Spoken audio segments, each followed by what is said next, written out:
প্রতিদিন সকালে আদালতে যাওয়ার সময় কোনো না কোনো জ্যামের সম্মুখীন আমি হই। তবে আজকের জ্যামটা একটু ভিন্ন প্রকৃতির ছিল, যার কারণে একটু ভয় পেয়ে যে আমার আবার একটু পেট মোচড় দিয়ে দেয়। কারণটা কি? কারণ হচ্ছে আজকে যেইখানে যাওয়ার সময় জ্যাম থাকে না, যেটা হচ্ছে আবুল হোটেল ফ্লাইওভারের উপরে, ঠিক ওই জায়গাটা দিয়ে আজকে জ্যাম।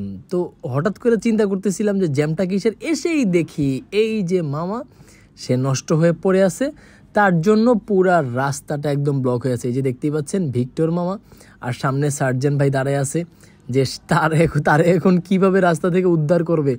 হ্যাঁ, আর বিষয়টা হচ্ছে রেকারের যে গাড়ি, ওই গাড়ি আসতেও তো জায়গা প্রয়োজন, সেই জায়গাটুকুও ছিল না। তো যাই হোক, সার্জেন মামা হয়তো বা দাঁড়ায় দাঁড়ায় সেই চিন্তাটাই করতেছিল। তো সারাদিন কাজটা শেষ করে অফিস থেকে বের হয়ে পড়লাম। বের হয়েই দেখি ওয়েদারটা জোস একটা ওয়েদার ছিল, হালকা হালকা গুড়ি গুড়ি বৃষ্টি ছিল।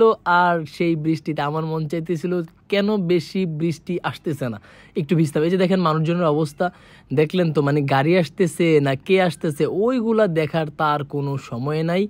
সে রাস্তা পার হবে, পার হইতে পারলে। এই যে দেখেন এই সিগন্যাল কিন্তু অলরেডি ছেড়ে রাখছে, মানুষজনও আসতেছে, বাইক আসতেছে, ইচ্ছা করে তাদের উপরে উঠাই দিতে যাই। আমি একটু ভয় দেখাই, পরে আবার হুট করে আমি সরাইয়া ফেলি। মুরব্বি তো বলে যে এই ভাই কী হইছে, তো আর দাঁড়ায় জবাব দেই না। রমজান মাস ছিল তো দাঁড়ায় জবাব দেয় ঝগড়াঝাটির দরকার নাই। মানুষজন তার ভুলগুলা বুঝবে না, আর আমরা মানুষ হিসেবে কবে যে সভ্য হব সেই জিনিসটাও আমার আসলে জানা নাই।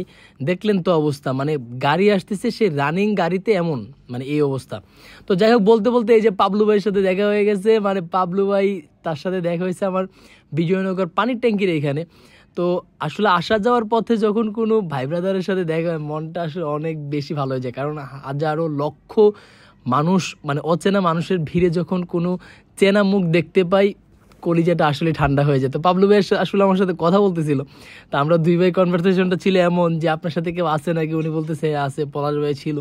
তো যাই হোক, পাবলু ভাই এই রোডেই চলে যায়। সামনের রোডটা ছিল ফুল ব্লক, মানে যাওয়ার কোনো রাস্তা ছিল না। পরে কষ্ট করে একটু সামনে যাই। আমি সামনে যাওয়ার পরে চিন্তা করি যে কোন দিক দিয়ে যাব, কোন দিক দিয়ে যাব, কোনো ফাঁকা তো পাচ্ছিলাম না। আর আমি বাইক নিয়ে যদি এক জায়গায় বসেই থাকি, কোনো ফাঁকাতে নাই দিলাম, তাহলে তো বাইকের অসম্মানই হয়ে যায়। তো এত কিছু চিন্তা করে ভাবলাম যে না, সামনে দিয়ে যে বাদিকে যে রাস্তাটা কাকরেল, এই যে আরেকজন উল্টা চলে আসছে, মানে এইগুলা ঢাকায় প্রতিনিয়ত হচ্ছে। রাস্তায় গাড়ি দাঁড়ায় থাকবে, এই যে সরকারি গাড়ি দাঁড়ায় আছে, মানে কেউ কিছু বলার নেই। আর কে বলবে, কে কি বলবে? সরকারি গাড়ি বলতে গেলে বলবে যে আপনার কি এই সেই, এরকম অবস্থা। তো যাই হোক, এত কিছু আমার চিন্তা করে লাভ নেই, বাসায় যেতে হবে, কারণ ইফতারের আর অল্প কিছুক্ষণ বাকি আছে, আর আধা ঘন্টা মানে বাকি ছিল।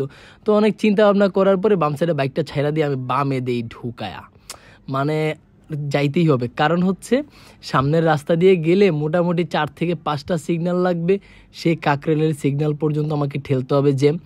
তো এদিক দিয়ে আস্তে আস্তে এই যে দেখেন রক স্টার, মানে একদম রাস্তায় পলিথিন, মানে যাই হোক, তো ভাবলাম যে এই জায়গাটা একটু রং মেরে দিই।